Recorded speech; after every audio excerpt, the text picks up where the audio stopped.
सूर्य ग्रहण और चंद्र ग्रहण, चूंकि दो ग्रहणों की हम लोग बात कर रहे हैं, लेकिन भारत में नजर नहीं आएगा। कुछ यूरोपियन कंट्रीज में नजर आएगा, कुछ ऐसा है कि ग्रीनलैंड की तरफ दिखेगा या अलग अलग देशों में नजर आएगा, लेकिन भारत में नहीं आएगा। लेकिन सवाल यह है, सूरज भी एक, चांद भी एक, जो पूरी दुनिया में नजर आता है। नजर आना ज्यादा जरूरी है या फिर ग्रहों की दिशा जो होती है वो तय करती है कि ग्रहण का असर कितना पड़ेगा?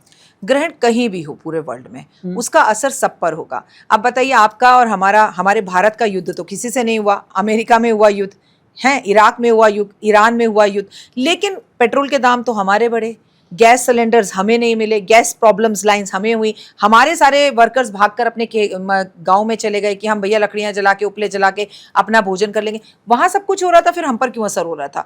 हमारे देशवासियों को लौटकर वापस आना पड़ा, वीजा की प्रॉब्लम हमें झेलनी पड़ी। युद्ध यहाँ नहीं हो रहा था, युद्ध वहां हो रहा है, असर यहाँ हो रहा है। तो आप सोचिए, सूर्य और चंद्रमा तो एक ही है, उस पर अगर कुछ भी होगा उसका असर होगा। सबसे पहले ये जानने की कोशिश करिए कि ग्रहण किस राशि में लग रहा है। अच्छा। तो ग्रहण कर्क राशि में लग रहा है, सूर्य ग्रहण। सूरज चंद्रमा के घर में जाकर लग रहा है ग्रहण। अब कर्क राशि, चंद्रमा मन का कारक, माँ का कारक, महिलाओं का कारक। अच्छा। तो पहले तो आपकी लव अफेयर्स में प्रॉब्लम होगी। इन दिनों में आपके अगले 6 महीने में ब्रेकअप बहुत होंगे। सगाई हुई थी तो रिश्ता टूट जाएगा। आपके मन मुटाव बढ़ेंगे। लोग प्यार इश्क मोहब्बत में, आपने ये जो लोगों को मर्डर करते हुए देखा, सिया, केतन, चेतन जैसे केसेस सुनेंगे, फिर से दोबारा सुनेंगे कि प्यार में आशिक ने मार दिया, पत्नी ने मार दिया, पति ने मार दिया। तो ये सब कुछ ग्रहण की वजह से होगा। दूसरा, ये सीधा कर्क राशि, चंद्रमा मन का भी कारक है और माँ का भी कारक है। तो भैया माँ की तबीयत का ध्यान रखें, अपने रिश्ते अपनी मम्मी के साथ सही रखें।